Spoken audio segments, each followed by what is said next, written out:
You know the dream, right? Being your own boss. No one to answer to, no more punching a clock. But let's be real. For so many people, that dream turns into a total nightmare of endless work and crushing stress. So what's going so wrong? Well, this number, it kind of says it all. According to our source, in Spain, a wild 85% of new businesses go under in the first 5 years. That's not just a number on a page. That is a huge warning sign that the way we think about starting a business is fundamentally broken. So how do we make sure we don't end up in that 85%? We're going to dive into Sergio Fernandez's book. But here's the twist. This is not your typical how to succeed guide. No.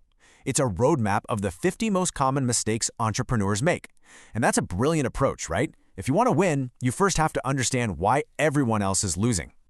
So here's what we're going to do. We're going to break down the 3 biggest traps from the book: the passion problem, that dangerous myth of endless growth, and the one currency that's actually worth way more than money. And stick around, because at the end, we're going to tie it all together and give you a clear path forward. Okay, first up, this is the mistake that probably sinks more businesses than anything else. It's starting something you aren't genuinely, deeply passionate about. It's like trying to set sail with your anchor still on the ocean floor. Steve Jobs nailed it, and the book points to this for a very good reason. Passion isn't just some fluffy, nice-to-have feeling. It is your fuel. It's the only thing that's going to get you through those moments when logic, your friends, and your bank account are all screaming at you to just quit.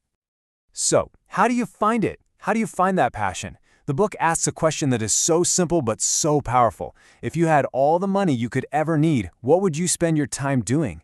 Your answer to that is your why. Everything else, you're just building your dream on a foundation of sand. Think of it this way. Passion is a very practical, very real resource. It's what sparks your best ideas when you're stuck. It's what makes the hard work actually feel worth it. If you don't have it, you haven't created a business, you've just created a new job for yourself, and trust me, your new boss is going to be a tyrant. All right, on to the second huge mistake. And this is a trap that even the most passionate people fall right into. It's this obsession with growth. This idea that you always need more clients, a bigger team, more. The book uses this amazing metaphor to challenge that idea. It asks, is your business a bonsai tree or is it a giant sequoia? Think about it. Both are incredible, both are alive, but they need completely different things to thrive. One isn't better than the other. They're just different. And this right here, this is the whole point. A small, profitable, beautifully run business that gives you an amazing quality of life. That can be a way bigger success than some massive, chaotic company that just makes you miserable. You get to decide what success looks like, not anyone else. This leads to a really powerful concept called downshifting. And no, it's not about giving up or failing. It's about making a conscious, strategic choice to say no to more so you can avoid what the author calls dying of success. That's when your business gets so big it completely destroys the freedom you started it for in the first place. You know, it all boils down to this. Are you spending your day just running on a treadmill, reacting to every urgent email and notification? Or are you taking a moment to look at the map and plan for what's actually important? Constantly chasing growth for its own sake is the treadmill. Building a sustainable life is looking at the map. Okay, our third and final mistake is a little more subtle, but honestly, it might be the most important of all. It's about fundamentally misunderstanding what people are buying from you. Spoiler alert, it's not your product, it's not your service. It's something you can't even see.